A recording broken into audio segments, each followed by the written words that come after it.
बिस्मिल्लाहिर्रहमानिर्रहीम।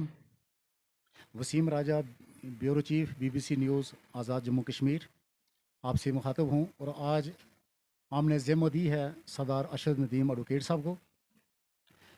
वैसे इनका जानी पहचानी शख्सियत हैं कश्मीर की, ये किसी तारुफ के मोहताज नहीं है, लेकिन ज़िंदगी के ऐसे पहलू भी हैं कि जो लोग इनको इन पहलू से वाकफियत नहीं रखते। हम चाहते हैं कि इनकी ये जो जद्दोजहद का आगाज़ है वो कैसे हुआ, तो ये भी इनसे पूछेंगे, और जो नए सुनने वाले हैं, देखने वाले हैं, उनसे भी इनका मज़ीद हालात और वाक़यात से उनकी वाक़फ़ियत हो सकती है। तो सबसे पहले जनाब अरशद साहब, आपको खुश आमदीद कहते हैं BBC के इस प्रोग्राम में। तो सबसे पहले मैं आपको दावत दूंगा कि आप अपना फैमिली पस मंज़र जो है वो थोड़ा सा रखें, ताकि बेशुमार ऐसे लोग हैं जो फैमिली पस मंज़र से भी अब वाक़फ़ियत नहीं रखते, तो आप अपना फैमिली पस मंज़र थोड़ा सा। बिस्मिल्लाहिर्रहमानिर्रहीम। बहुत शुक्रिया वसीम साहब और आपकी टीम का। फैमिली पस मंज़र मेरा ये है कि मेरे वाला साहब सूबेदार मेजर मोहम्मद ज़मान ख़ान मरहूम टालियन से ताल्लुक़ रखते थे, और वो 1947 में जो जिहाद था उसमें शरीक रहे हैं, और कोटली शहर की फ़तह में उनका एक कलीदी रोल है। उस 22 रुकनी दस्ते की वो क़यादत कर रहे थे जिसने सारदा पहाड़ी से कोटली शहर पे हमला किया था। उसके बाद राजौरी शहर की फ़तह में वो शरीक थे। उसकी कुछ निशानियाँ वहाँ से जो उन्होंने हासिल की वो आज भी हमारे पास घर में मौजूद हैं। नौशहरा की फ़तह में शरीक थे, अगरचे बाद में नौशहरा और राजौरी हमसे वापस छीन गया। तो टालन में मेरी फैमिली आबाद है, और बाद में वालिद मोहतरम जो है वो यूनियन कौंसल कारा के चेयरमैन भी रहे। वो गाजी मिल्लत सरदार मोहम्मद इब्राहिम साहब के करीबी साथियों में से थे, उनके साथ उनके खसूसी तल्लुकात थे। और 1947 के जो पुराने बुज़ुर्ग जिन्होंने उस वक्त जहाद की तहरीक में हिस्सा लिया, गाजी शेर साहब, गाजी अली रज़ा साहब, कर्नल हुसैन साहब, कर्नल शेर अहमद साहब, ये सब इनके साथ उनके क्लोज़ तल्लुकात थे, और उनसे हमने भी उनके ज़रिए से उनकी मालूमात हमें भी मिली और कुछ चीज़ें हमने उनसे सीखी। तो ये फैमिली पस मंज़र तो इस तरह का। मोहतरम, ये फैमिली पर मंज़र हो गया। तो दूसरा ये बताएं कि जो आप अपने आपका तालीमी सफ़र है उसके बारे में भी बता दें, क्योंकि नए जानने वालों के लिए, आपके फॉलोअर्स के लिए वो भी मशले राह रखता है, तो उस हवाले से थोड़ी सी हम तफसील हमें दे दें। इसमें जी कि मैंने अपनी इब्तदाई तालीम जो है ना 8वीं क्लास तक गवर्नमेंट मिडिल स्कूल टालियन से हासिल की। उस वक्त हाई स्कूल नहीं था। बाद में मैं पायलट हाई स्कूल पलंदरी में आ गया, मैंने यहाँ से मैट्रिक किया। अल्हम्दुलिल्लाह बहुत अच्छा तालीमी कैरियर रहा। और उसके बाद फर्स्ट में मैं रावलपिंडी में चला गया, government post graduate college secretary Rawalpindi में। फिर government post graduate college Asghar Mall से मैंने ग्रेजुएशन की, और बाद में मैं कराची यूनिवर्सिटी में चला गया, मैंने पाकिस्तान स्टडीज़ में वहाँ से मास्टर किया है। उसके बाद में वहाँ से मैंने LLB की डिग्री हासिल की, और उसके बाद मैंने university of management and technology Lahore से एजुकेशनल लीडरशिप एंड मैनेजमेंट में भी एक मास्टर डिग्री हासिल की है। तो ये तालीमी जो सूरत हाल है वो ये रही। अच्छा, ये आपका तालीमी सफ़र रहा है, तो आप ये बताना पसंद करेंगे कि आप एक इतना इंतहाई पढ़े लिखे अफराद हैं, कानून की भी डिग्री ली है और दूसरी भी आपके पास डिग्रियां मौजूद हैं, तो आपने जो आगाज़ है वकालत का, ये किसी के कहने पे किया है या आप अपनी ज़ाती चॉइस थी ये शुरू किया आपने? असल में कोई सरकारी मुलाजमत करने का मेरा कभी माइंड नहीं था, और ना मैंने आज तक मैंने कोई दरख्वास्त एक भी लिखी कभी किसी जॉब के लिए। तो जब मैं स्टूडेंट था तो मैं जो उस वक्त इस्लामी जिमी तलबा से मुंसलिक रहा, और स्टूडेंट लीडर के तौर पर भी अपना किरदार अदा करते रहे, कॉलेज में भी और यूनिवर्सिटी में भी। तो उसी अरसे में ये जहन बना के सियासी फील्ड में जाकर इस्लामी निज़ाम के क़याम के लिए, इस्लामी निज़ाम के नफाज के लिए जदोजहद करनी चाहिए। तो उस वक्त मैंने फ़ैसला किया कि इसके लिए वकालत से और कोई बेहतर शोबा नहीं हो सकता, क्योंकि इसमें आप आज़ादी राय के साथ अपनी मर्ज़ी से अपने सियासी सफ़र का पूरा आगाज़ जो कर सकते हैं और आगे उसको जारी व सारी रख सकते हैं। और एक ऐसा मैदान है कि जिसमें आप पर कोई कदगन नहीं होती कि आप किसी एक्टिविटी में हिस्सा ना लें। तो इसलिए मैंने वकालत के शोबे का इंतखाब किया। अगर ये शुरू में मैंने डिग्री लेने के काफ़ी अर्से तक वकालत नहीं की, मैं as a political worker Jamaat Islami के साथ वाबस्ता था, और उसमें मुख्तलिफ ज़िम्मेदारियाँ रहीं और मैं उसमें मसरूफ़ था। लेकिन बाद में मैंने फिर वकालत बाज़ाब्ता शुरू की, और प्रैक्टिस जो है उसमें इसमें मेरा फिर यहाँ पर जो मैंने उसका ऑफिस वगैरह बना के शुरू किया।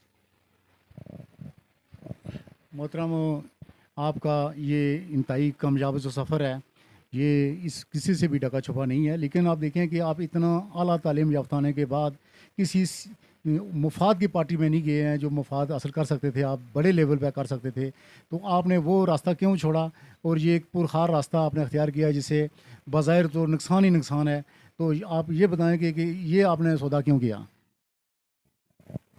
असल में ये है कि अगर हम आज़ाद कश्मीर के हालात को देखें, पाकिस्तान के, मुस्लिम उम्मा के आलमी हालात को देखें, तो इस वक्त जो अल्लाह के रसूल सल्लल्लाहु अलैहि वसल्लम ने जो दीन इस्लाम पेश किया था और कुरान में जो मौजूद है और जो अल्लाह के रसूल की सुन्नत से साबित है, और वो एक निज़ाम हुकूमत है और उसी के ज़रिए तमाम दीनी तकाज़े पूरे हो सकते हैं और आबादत का हक़ अदा हो सकता है, वो तो दुनिया से मिट गया और दुनिया के किसी छोटे से ख़ित्ते के ऊपर भी इस्लामी निज़ाम नाफज नहीं है।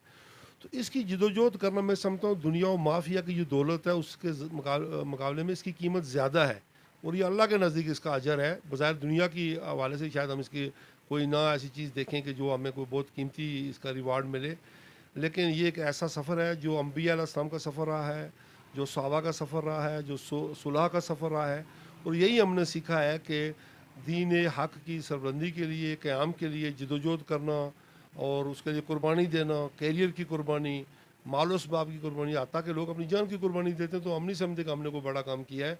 ये तो हर मुसलमान पर फ़र्ज़ है कि वो अल्लाह के दीन के गलबे के लिए जदोजहद करे और जिस भी ख़ित्ता अर्ज़ी के अंदर वो रहता है, अगर वहाँ पर दीन इस्लाम नाफज नहीं है जिसकी खातिर इंसान को दुनिया में भेजा गया, पैदा किया गया, तो वो फिर उसके लिए अपना तन मन धन कुर्बान करे, उस जदोजहद में शामिल हो। इस नुक्ता नज़र के साथ मैंने इस फील्ड का इंतखाब किया है।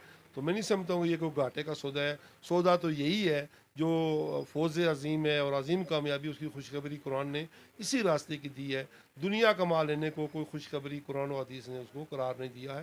दुनिया तो इंसान को मिल ही जाती है और जो उसके मिलने होती है। के लिए जद्दोजहद करे और जिस भी ख़ित्ता अर्ज़ी के अंदर वो रहता है, अगर वहाँ पर दीन इस्लाम नाफज नहीं है जिसकी खातिर इंसान को दुनिया में भेजा गया, पैदा किया गया, तो वो फिर उसके लिए अपना तन मन धन कुर्बान करे, उस जदोजहद में शामिल हो। इस नुक्ता नज़र के साथ मैंने इस फील्ड का इंतखाब किया है। तो मैं नहीं समझता हूँ ये कोई घाटे का सौदा है। सौदा तो यही है जो फ़ौज़ अज़ीम है और अज़ीम कामयाबी, उसकी खुशखबरी कुरान ने इसी रास्ते की दी है। दुनिया कमा लेने को कोई खुशखबरी कुरान और हदीस ने उसको करार नहीं दिया है। दुनिया तो इंसान को मिल ही जाती है और जो उसके मिलने होती है उसको। आपकी तो जद्दोजहद की ही वजह से आपके ख़ानदान में से भी कोई आदमी सरकारी जॉब पे ना जा सका। उसका नुकसान इन लोगों को तो यही हुआ कि आप एक जमात इस्लामी से आपका ताल्लुक़ है। अगर किसी दूसरी जमात में होते तो यकीनन आपके फैमिली के दीगर अफराद भी फ़ायदा उठा सकते थे। तो इसमें सिर्फ़ आपने अपना बाज़ाहिर नुकसान नहीं किया, बल्कि आपने पूरी ख़ानदान का आप जो समझ लो कि उनकी भी कुर्बानी शामिल है। तो इस वजह से आपको कोई पछतावा भी है कि आपकी वजह से जो आपके भाई हैं आला तालीम याफ्ता होने के बावजूद भी वो किसी मुकाम पे एडजस्ट नहीं हो सके? क्या समझते हैं कि आप ये आपने कामयाबी का सौदा किया या इसमें क्या समझते हैं आप? मैं समझता हूँ कि ये असल में हमारा जो निज़ाम हुकूमत है ना, जिसमें सरकारी जॉब लोगों को मिलती है, इसके अंदर बेशुमार ख़राबियाँ हैं। हमारा पब्लिक सर्विस कमीशन काबिल एतमाद नहीं रहा और जिस किसी ने भी जॉब के लिए कोशिश की तो उसने या तो कोई सियासी सिफारिश इस्तेमाल की या कोई और नाजायज़ ज़राए इस्तेमाल किए। तो इस तरीके से मैं या मेरा भाई या कोई अजीज़, वो तो कभी भी मेरे ख्याल में कोई सर्विस हासिल नहीं करना चाहेगा कि वो नाजायज़ ज़रिए को अख्तियार करे, क्योंकि हम तो ये समझते हैं और यही हमने सीखा है कि नाजायज़ ज़रिए से कोई सर्विस हासिल करना ये तो रिज़्क़ के हलाल नहीं है। तो इसलिए मैं नहीं समझता कि किसी को इसमें पछतावा है और ना कोई ऐसा हमें नुकसान। अल्लाह के फजल से वो सब चीज़ें हमें मिली हैं, अल्लाह की नेमतें कि जो बाकी लोगों को मिलती हैं और रोटी भी मिल रही है बाइज़्ज़त, और कोई हमने ऐसा नुकसान नहीं किया कि जिसकी वजह से हमें पछतावा हो, बल्कि हम अल्लाह के फजल से मैं समझता हूँ कि हमें हमारा ज़मीर मुतमिन है और हम बड़े सुकून कल्ब के साथ जो है वो अपना सफ़र जारी रखे हुए हैं। मोहतरम, आप अपना जो आपने सियासी सफ़र शुरू किया है, उसके बाद आप इंतखाबी सफ़र में भी आए हैं, तो उसका रिज़ल्ट क्या रहा है? कितने इलेक्शन में हिस्सा लिया और उसकी तनासब क्या रहा है वोटों का? इसमें यह है जी कि सबसे पहले मैंने 1996 में जमात इस्लामी के टिकट पर ये हल्का पलंदी से इलेक्शन लड़ा था। तो उस वक्त तो कोई चूँकि बिल्कुल मैं नौजवान था और जमात इस्लामी की यहाँ पर वो कोई ख़ास स्ट्रेंथ भी नहीं थी, तो कोई 1300 के करीब हमें वोट मिले थे और वो इलेक्शन तो हम नहीं जीत सके। और उसके बाद 2001 में मैंने दोबारा इसी हल्के से इलेक्शन लड़ा, तो उसमें मैंने कोई 2880 के करीब मेरे ख्याल में वोट लिए थे। यानी 2900 के करीब। और उसमें जो जीतने वाले उम्मीदवार थे सरदार मोहम्मद हुसैन साहब, उन्होंने 9000 से कुछ जायद वोट लिए थे और डॉक्टर नजीब साहब दूसरे नंबर पे थे। तो उसके बाद एक सियासी गलती हमने की जमात इस्लामी ने, कि हमने फिर एक इत्तेहादों की सियासत शुरू की। 2006 के इलेक्शन में मैं इलेक्शन नहीं लड़ा था। फिर 2011 में, 2016 में जमात इस्लामी ने जो है नून लीग के साथ सीट एडजस्टमेंट की। उसकी वजह से फिर हमारा सियासी फील्ड में बहुत नुकसान हुआ। हमारा कारकुन जो है उसके अंदर वो जज्बा नहीं रहा, वोटर हमसे टूट गए। और अभी 2021 में तो दोबारा बहुत मुश्किल था कि हम अपने कारकुनों को इसके लिए तैयार करें कि वो इलेक्शन लड़ें, इसलिए कि वो कर्ज, वो हौसला, वो जिदो जो कारकुन में होती है और वो इलेक्शन में उतरता है, वो हमारे लोगों में गुज़श्ता इत्तेहादों की वजह से बहुत कमज़ोर पड़ चुकी थी और लोग इसके लिए तैयार नहीं थे। इसके बावजूद जमात का ये फैसला था कि हमने इलेक्शन से ज़रूर लड़ना है, इस इत्तेहादों की सियासत से हम बाहर निकलें और अपने कारकुन के अंदर एतमाद पैदा करें, उसके अंदर एक दोबारा जोश वलवला पैदा करें। तो फिर मैंने इलेक्शन जो है हल्का बलोच से इस दफ़ा मुझे जमात ने इलेक्शन वहाँ लड़ाया था, लेकिन कोई हमें रीज़नेबल वोट तो वहाँ नहीं मिले, लेकिन कम अज़ कम अपने कारकुन को हम दोबारा खड़ा करने में और आइंदा इलेक्शन के लिए तैयार करने में हम कामयाब हुए हैं। और ये हौसला देने में जी कि हम इंशाल्लाह आइंदा इलेक्शन लड़ेंगे और कोई सियासत इत्तेहाद की इंशाल्लाह नहीं होगी और अपने बलबूते पे अपना जो पैगाम है, अपना मंशूर, अपना परचम, उसके तहत इलेक्शन लड़ेंगे। तो ये जो है सियासी जदोजहद है और जो इलेक्शन की है वो ये सूरत है। ये जो दूसरे हालिया जो बलदियाती इलेक्शन हुए हैं कौंसलों के और डिस्ट्रिक्ट कौंसिल वगैरह, तो इसमें आपकी जमात का कितने लोग कामयाब हुए हैं आज़ाद कश्मीर पूरे से? सारे आज़ाद कश्मीर की फ़िक्र तो मुझे याद नहीं है, लेकिन यहाँ से हमारे ज़िले में एक तो मेरे भांजे सरदार मजहर अफ्ताब साहब, वो यूनियन कौंसिल टालियन पंथल से डिस्ट्रिक्ट कौंसिल की सीट वो जीते हैं। और हल्का जो बलोच है इसकी यूनियन कौंसिल सेर है जो, उससे हमारे आतिफ मुश्ताक उम्मीदवार थे, उनने कोई 450 वोट लिए थे। इस तरह बाकी हमारे टालियन जो वार्ड है उससे भी जो कौंसिल जीते हैं उनका तल्लुक भी अब जमात के साथ है, वो वहाँ मेंबर हैं लोकल। और एजाज साहब उनका वो हैं, वहाँ से मेंबर हैं, लोकल कौंसिल हैं। और इसी तरीके से बाकी हमारे बलदियाती उम्मीदवार जो इस ज़िले में थे उनने मुनासिब रीज़नेबल वोट लिए हैं, लेकिन जीते उस तरह नहीं है। एक हमारे हमायत याफ्ता थे बहरल से, जनाब आजकल यूनियन कौंसिल के चेयरमैन हैं, तो मजहर अजीज़ साहब, वो भी हमारे हमायत याफ्ता थे, वो भी अपनी सीट जीत गए थे। तो ये इस ज़िले की सूरत हाल है। बाकी दीरकोट से हमारे लोग डिस्ट्रिक्ट कौंसिल जीते हुए हैं और आज़ाद कश्मीर से दीगर जगहों से भी कुछ कौंसल्स हैं, रावला कोट ज़िला पुंछ से भी कुछ जीते हुए हैं। ये कुछ सूरत हाल है। बलदियाती इलेक्शन जो कि तवील अरसे के बाद हुए हैं और जमात गुज़श्ता जो इत्तेहादों की सियासत में रही है उसकी वजह से भी जमात को उस तैयारी के साथ जमात इलेक्शन बलदियाती नहीं लड़ सकी।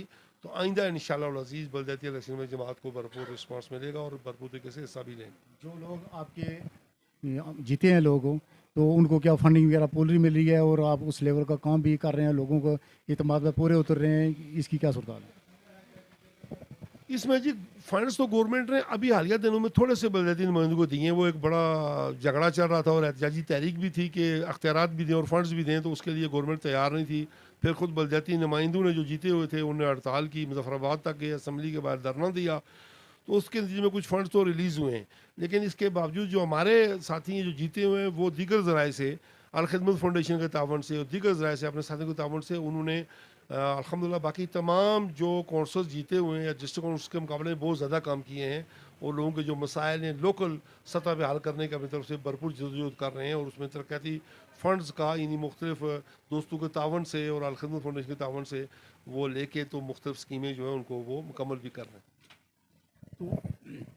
गुज़श्ता जो जनरल इलेक्शन हुए उसमें आपकी पार्टी की उस वक्त के अमीर रशीद रावी साहब, वो एक दूसरे के हक में बैठ गए हैं, दस्तबरदार हो गए हैं। तो ये जमात का बहुत कम चांस है इस तरह के इस लेवल का आदमी जमात की पॉलिसी से नाटकार खिलाफ वर्जी करके बैठता है। तो इसने जमात में कोई एक्शन लिया है? ज़्यादा काम किए हैं और लोगों के जो मसाइल हैं लोकल सतह पे हल करने की अपनी तरफ से भरपूर जदोजहद कर रहे हैं। और उसमें तरक्याती फ़ंड्स का इन्हीं मुख्तलिफ दोस्तों के तावन से और अलखदमत फाउंडेशन के तावन से वो लेके तो मुख्तलिफ स्कीमें जो हैं उनको वो मुकम्मल भी कर रहे हैं।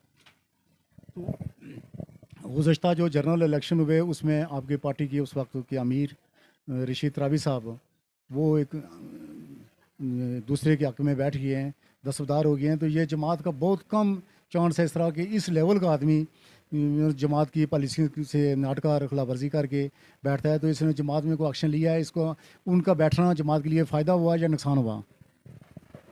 इस इसमें है जी कि वो जब इलेक्शन में दस्तबरदार हुए थे या उन्होंने हमायत का ऐलान किया था तनवीर अलियास साहब की, उस वक्त वो अमीर नहीं थे, साबिक अमीर थे। अमीर उस वक्त डॉक्टर खालिद महमूद साहब थे।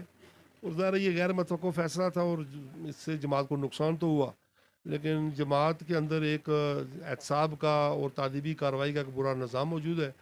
तो इसकी वजह से रशीद रबी साहब को जमात से फ़ारग भी किया गया, फिर उन्होंने माजत भी की और दोबारा जमात में वो आए और फिर से अपनी सरगर्मी में हिस्सा ले रहे हैं। और ये एक उनका सियासी फ़ैसला था जो हमारी नज़र में सही नहीं था, और पूरी जमात ने भी इसको पसंद नहीं किया, उसका नुकसान तो हुआ था, लेकिन जमात अब नए सिरे से जदोजहद कर रही है और आगे बढ़ रही है।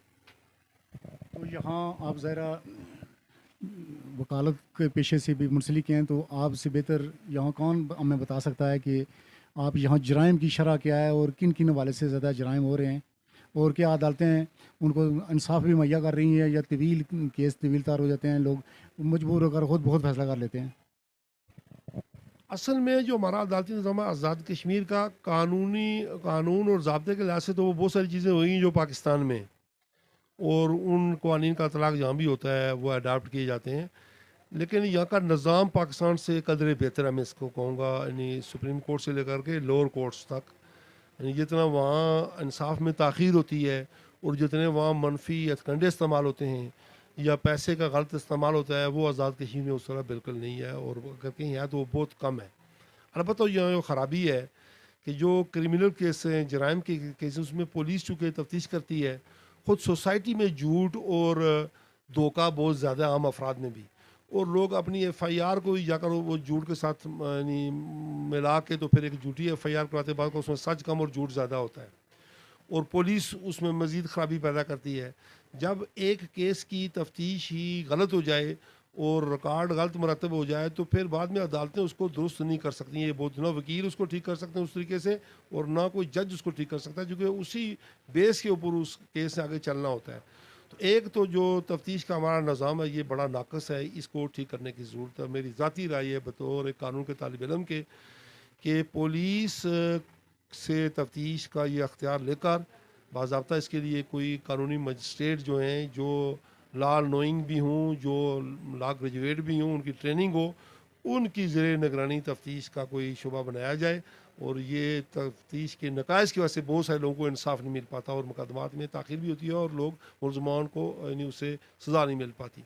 दूसरी सूरत एक अदालती निज़ाम है, तो उसमें जितने भी डिलेइंग टैक्टिक्स हैं उसमें वकला की तरफ से भी कुछ चीज़ें ख़राबियाँ आती हैं, उनकी इसलाह होना भी ज़रूरी है। और ये बार कौंसल की और जो मुख्तलिफ वकला के फोरम्स हैं, डिस्ट्रिक्ट बार होती है, इस तरह सुप्रीम कोर्ट बार है, हाई कोर्ट बार है, बार कौंसल है, ये इदारे जो हैं इनको तवज्जो देके तो वकला किसके एंड पे जो ख़राबी है उनको दूर करने की कोशिश करनी चाहिए।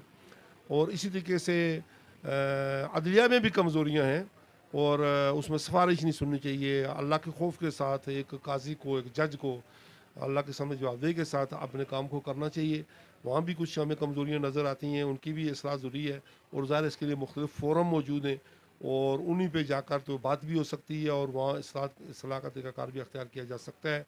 तो जराइम जो ज़्यादा यहाँ पर जिनमें इजाफ़ा इस अरसे में हुआ हालिया, वो है यानी मनशियात के इस्तेमाल में, ये बहुत ज़्यादा इजाफ़ा हुआ है। और इसमें मैं कहता हूँ कि पुलिस की नाकस तफ्तीश जो है वो इस जराइम में मज़ीद इजाफे का बायस बन रही है। वकला को भी इसमें एक रोल प्ले करना चाहिए, और ऐसे जो आदि लोग हैं जो बार बार मनशियात के मुकदमात में आते हैं, उनके ज़मानत के केस लेते हुए एहतियात करनी चाहिए। मैं बतौर वकील ये कहता हूँ कि ऐसे लोगों की हौसला अफजाई होती है और वो बार बार जाकर हमारी नस्लों को तबाह कर रहे हैं, उनके ख़िलाफ़ वकला को भी थोड़ा सा यानी स्टैंड लेना चाहिए, और ऐसे लोगों को सज़ा अगर मिले तो ये मैं समझता हूँ सोसाइटी के लिए बेहतर है। बेशक वकालत में हमारा नुकसान ही क्यों न हो, मैं तो इस माइंड का आदमी और यही करता हूँ, ये प्रैक्टिस मैंने आज तक किसी मनशियात फ़रोश का कोई मुकदमा नहीं लिया, एक वकालतनामा भी नहीं लगाया और नहीं लगाता हूँ। उसके अलावा ये है कि जो हमारे जराइम में लड़ाई झगड़े के केसेस भी ये भी सोसाइटी में एंग्जाइटी है, बेचैनी है, इसराब है, बेरोज़गारी है, वो सारे जो सोसाइटी के चीज़ें वो फिर जराइम के पैदा करने में असंदाज होती हैं, तो उसमें भी इजाफा हुआ है। एक और तशवीशनाक जो सूरत है वो फैमिली कोर्ट के जो मुकदमात हैं, मियाँ बीवी का झगड़ा, मेयर का लेन यानी बच्चों के मसाइल, गार्डियन सेफ्टी का वो झगड़ा खड़ा हो जाता है, तलाक़ें हो रही हैं और ख़र्चे के मुकदमात हैं, तो इसमें बहुत ज़्यादा इजाफा हुआ या पिछले 5-7 सालों में। तो मैं समझता हूँ कि इसके लिए भी हमारे तालीमी निज़ाम पर बड़ी तवज्जो देने की ज़रूरत है। वहाँ तरबियत नहीं हो रही लोगों की कि एक शादीशुदा ज़िंदगी में आपने कैसे एक अपने अंदर एक जो है वो अपने रवैये में तब्दीली लानी है, और मियाँ बीवी को कैसे एक दूसरे के साथ एडजस्ट करना है, और क्या मसाइल होते हैं उनका कैसे सामना करना है, इसकी तरबियत नहीं है। ये हमारे निज़ाम तालीम में भी ये नक्स है, जिसकी वजह से ये रेशो जो है बहुत बढ़ रही है। तो बाकी मैं समझता हूँ कि एग्जैक्ट कोई फिगर बगैर किसी सर्वे के तो मैं नहीं बता सकता कि कितने परसेंट रेशो है, ये तो कोई सर्वे करके ही बताया जा सकता है। लेकिन पाकिस्तान के मुकाबले में मैं समझता हूँ कि यहाँ जराइम की शरह जो है वो आज़ाद कश्मीर कम है जितनी पाकिस्तान में है। तो ये कोई सूरत हाल है यहाँ पर। क्या आपसे आपकी मुलाकात से फ़ायदा उठाते हुए एक इंतहाई अहम नवीयत का सवाल मैं आपसे करना चाहता हूँ। मसले कश्मीर की जो ताज़ा तरीन सूरत हाल है वो क्या है, और दूसरा जो हमारी वकालत पाकिस्तान कर रहा है, क्या आप इसकी उनकी वकालत से मुतमिन हैं? बेशुमार लोगों ने इल्ज़ाम भी लगाया है, और एक बड़ा ग्रोह है जो इनकी कारकर्दगी से मुतमिन नहीं है। तो इससे एक बेजारी की तरफ लोग जा रहे हैं, और लोग खुद मुख्तारी की तरफ भी वो नारा लगा रहे हैं, वहाँ भी उनके कैंप में लोग जा रहे हैं। तो पाकिस्तान की वकालत से आप कितना मुतमिन है, और उन्होंने पाकिस्तान की पॉलिसी ने मसला कश्मीर को फ़ायदा पहुँचाया है या नुकसान पहुँचाया है? देखिए, मसला कश्मीर ये तो बहुत तवील मौजू है, इसमें तो पूरा एक सेमिनार हो सकता है। लेकिन पहली जो बात है, पाकिस्तान इसमें एक फ़रीक है यूएन रेजोल्यूशन के मुताबिक, वो सिर्फ वकील नहीं है। इंडिया, पाकिस्तान और कश्मीर अवाम ये तीन फरीक हैं। यूएन रेजोल्यूशन वो जो टेबल, जिसकी वजह से ये रेशो जो है बहुत बढ़ रही है। तो बाकी मैं समझता हूँ कि एग्जैक्ट कोई फिगर बगैर किसी सर्वे के तो मैं नहीं बता सकता कि कितने परसेंट रेशो है, ये तो कोई सर्वे करके ही बताया जा सकता है। लेकिन पाकिस्तान के मुकाबले में मैं समझता हूँ कि यहाँ जराइम की शरह जो है वो आज़ाद कश्मीर कम है जितनी पाकिस्तान में है। तो ये कोई सूरत हाल है यहाँ पर। क्या आपसे आपकी मुलाकात से फ़ायदा उठाते हुए एक इंतहाई अहम नवीयत का सवाल मैं आपसे करना चाहता हूँ। मसले कश्मीर की जो ताज़ा तरीन सूरत हाल है वो क्या है, और दूसरा जो हमारी वकालत पाकिस्तान कर रहा है, क्या आप इसकी उनकी वकालत से मुतमिन हैं? बेशुमार लोगों ने इल्ज़ाम भी लगाया है, और एक बड़ा ग्रोह है जो इनकी कारकर्दगी से मुतमिन नहीं है। तो इससे एक बेजारी की तरफ लोग जा रहे हैं, और लोग खुद मुख्तारी की तरफ भी वो नारा लगा रहे हैं, वहाँ भी उनके कैंप में लोग जा रहे हैं। तो पाकिस्तान की वकालत से आप कितना मुतमिन है, और उन्होंने पाकिस्तान की पॉलिसी ने मसला कश्मीर को फ़ायदा पहुँचाया है या नुकसान पहुँचाया है? देखिए, मसला कश्मीर ये तो बहुत तवील मौजू है, इसमें तो पूरा एक सेमिनार हो सकता है। लेकिन पहली जो बात है, पाकिस्तान इसमें एक फ़रीक है यूएन रेजोल्यूशन के मुताबिक, वो सिर्फ वकील नहीं है। इंडिया, पाकिस्तान और कश्मीर अवाम ये तीन फरीक हैं। यूएन रेजोल्यूशन वो जो टेबल पे इस पर मुकदमा है वो इन तीन फरीकों को एड्रेस करता है। अब मैं जो बतौर कानून के तालिब इल्म के इस चीज़ को देख रहा हूँ, पाकिस्तान की कारकर्दगी यानी मसला कश्मीर के हवाले से वो हुकूमत की कारकर्दगी तो मायूस कुन है, पहले भी रही और अब भी है। लेकिन पाकिस्तानी अवाम का जज्बा जो है वो कश्मीरियों के लिए हर तरह की कुर्बानी देने के लिए तैयार हैं लोग, और हज़ारों पाकिस्तानी नौजवानों ने मकबूजा कश्मीर अपनी जानें दी हैं, अभी भी तैयार हैं। अगर आज कोई ऐसी तहरीक उठती है तो मैं यकीन रखता हूँ कि पाकिस्तान से लाखों नौजवान जो है वो कश्मीर के लिए अपनी जान कुर्बान करने के लिए तैयार हैं। लेकिन मैं पाकिस्तान के हुक्मरानों से ज़्यादा मुजफ्फराबाद में बैठने वाले हुक्मरानों को मोर्द इल्ज़ाम ठहराता हूँ हमेशा, इसलिए कि मैं समझता हूँ कि आज़ादी की चाबी इस्लामाबाद में नहीं है, मुजफ्फराबाद के अंदर है। अगर मुजफ्फराबाद में बैठने वाली हमारी हुकूमत जो भी बैठती है, जिस भी पार्टी की रही है, अगर वो सही मानों में कश्मीरियों के खून से वफादारी करे और वो मसला कश्मीर की तरजीहात का यानी एक पूरा एक वो बनाए ग्राफ और एक चार्ट बनाए कि हमने इन तरजीहात को लेकर चलना है, तो गवर्नमेंट पाकिस्तान की या पाकिस्तानी एस्टेब्लिशमेंट की ये हिम्मत नहीं है कि हमारी तरजीहात को वो रद्द कर सकें। इसलिए कि एक असास इलाका है गिलगित बल्तिस्तान का, आज़ाद कश्मीर का, यहाँ की लीडरशिप की तरजीहात को, यहाँ के जानदार मुतालबात को मुस्तरद नहीं कर सकते। लेकिन कमज़ोरी ये है कि हमारे कुछ लीडर वो लाड़काना के आगे सजा रेज हैं, कुछ रायविंड के आगे सजा रेज हैं और कुछ बन्नी गाला के आगे सजा रेज।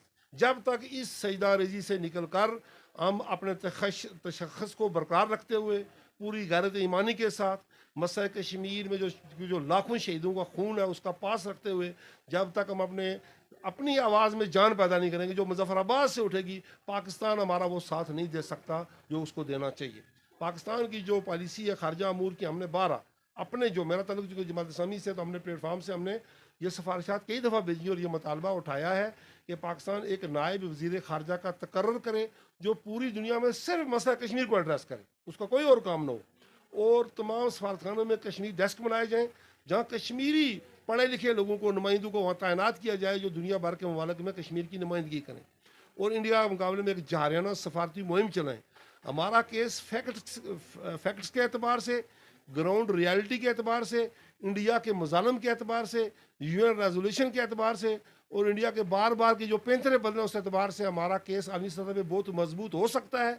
लेकिन उसके लिए मुजफ्फराबाद की हुकूमत को अपना एक किरदार अदा करना पड़ेगा, तब जाकर हम पाकिस्तान से भी शिकवा कर सकते हैं जी कि वो उस किरदार को उस तरह आगे लेके चल नहीं रहे।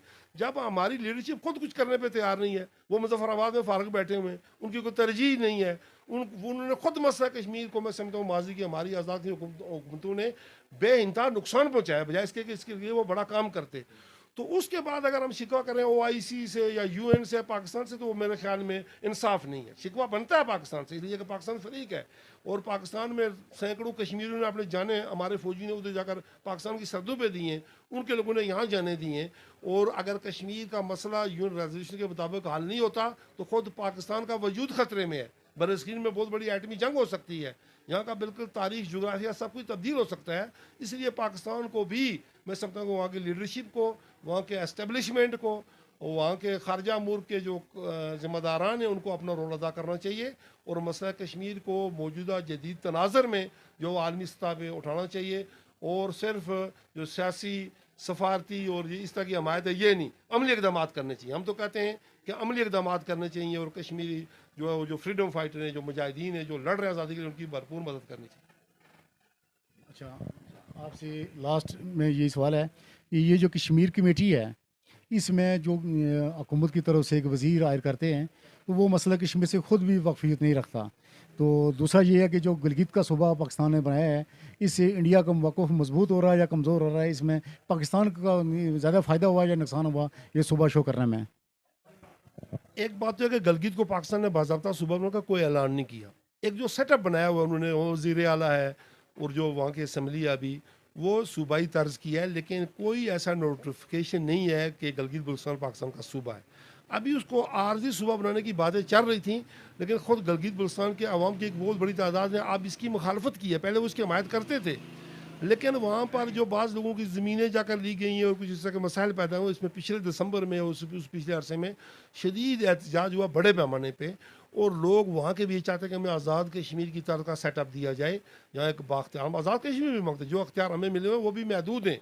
हमें पाकिस्तान के सूबों से बढ़कर आज़ाद कश्मीर में अख्तियार इसलिए मिलना चाहिए कि एक मतनाज़ा इलाका है, ताकि यहाँ के लोगों को एक एहसास पैदा हो कि पाकिस्तान सही मानों में हमें वो अख्तियार दे रहा है और हमारे ऊपर कोई जबर नहीं है और हमें तरक्की भी हमारी हो रही है, हमारी मर्ज़ी के फ़ैसले भी हो रहे हैं और यही गिलगित बल्तिस्तान के अंदर हो तो ये पाकिस्तान के लिए फ़ायदे की बात होगी, बजाय इसके कि यहाँ लोगों को हकूक़ से महरूम किया जाए।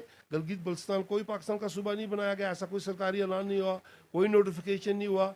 अलबत्ता वहाँ के लोगों की एक बड़ी तादाद पहले ये चाहती थी, लेकिन अब उनके ख़यालात भी मेरे ख्याल में इससे बड़े मुख्तलिफ हैं। मैं गिलगित बल्तिस्तान जाता रहता हूँ और वहाँ के दोस्तों से इंटरेक्शन भी है, रब्ता भी है, अक्सर हमारे इजलास होते हैं, वहाँ उनकी नुमाइंदगी मौजूद होती है। तो वो सूरत हाल नहीं है जो अमूमन मीडिया में पेश की जा रही। मोहतरम जनाब अशरफ नदीम साहब, आपका बहुत बहुत शुक्रिया कि आप अपनी कीमती वक्त से आपने हमें दिया और इस पे मैं वसीम राजा, bureau chief BBC Azad Kashmir, आपसे इजाज़त चाहता हूँ। अल्लाह हाफिज़।